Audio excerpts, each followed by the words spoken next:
দর্শক, এবার আমরা শরীয়তপুর ৩ আসনে যেতে চাই। সেখানে নির্বাচনের সার্বিক পরিস্থিতি জানবো। আমাদের সহকর্মী আলিমুজ্জামান সাফান রয়েছে সেখানে। আমরা সরাসরি যুক্ত হচ্ছি সাফানের সাথে। সাফান, আপনি তো রয়েছেন সেখানে, আপনি জানাবেন ভোট কেন্দ্রের সার্বিক পরিস্থিতি কেমন দেখছেন, ভোটারদের সমাগম কেমন দেখছেন, উৎসাহ উদ্দীপনা তাদের মধ্যে কেমন দেখছেন?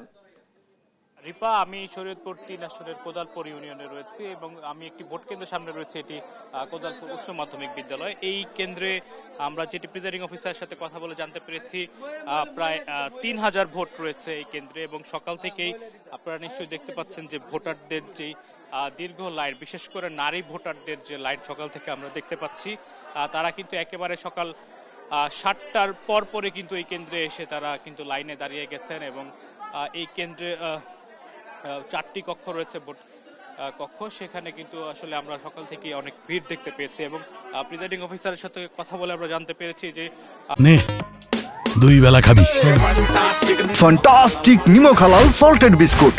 সকাল থেকে ৩,০০০-এর মধ্যে প্রায় ৫০০-এরও অধিক ভোট কিন্তু এই কেন্দ্রে আসলে দেওয়া হয়েছে, এমনটি তিনি ধারণা করছেন এবং দেখতে পাচ্ছেন যে ভোটাররা কিন্তু স্বতঃস্ফূর্তভাবে লাইনে দাঁড়িয়ে কিন্তু ভোট দিচ্ছেন। যদি একটু কথা বলতে চাই, আপনারা তো ভোট দিতে এসেছেন, কোনো সমস্যা আছে কিনা? বা না, কোনো সমস্যা নাই, কোনো সমস্যা নাই, ভোট সুন্দর মতন হইতে আছে।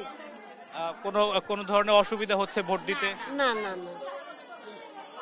আমরা দুজন ভোটারের সঙ্গেও কথা বললাম, নারী ভোটার। তারা যেটি বলছেন যে কোনো ধরনের সমস্যা ছাড়াই তারা কিন্তু নির্বিঘ্নে তাদের যে ভোট প্রয়োগ সেটি তারা করতে পারছেন। অনেকটা স্বতঃস্ফূর্তভাবে কিন্তু শরীয়তপুর ৩ আসনে কিন্তু ভোট গ্রহণ চলছে। দেখতে পাচ্ছেন সব পোলিং এজেন্ট যারা রয়েছেন তারাও কিন্তু সব দলের পক্ষ থেকে উপস্থিত রয়েছে এবং একেবারেই কিন্তু নির্বিঘ্নে আসনে আমরা সকাল থেকে এখন পর্যন্ত দেখতে পাচ্ছি যে ভোট তারা দিচ্ছে।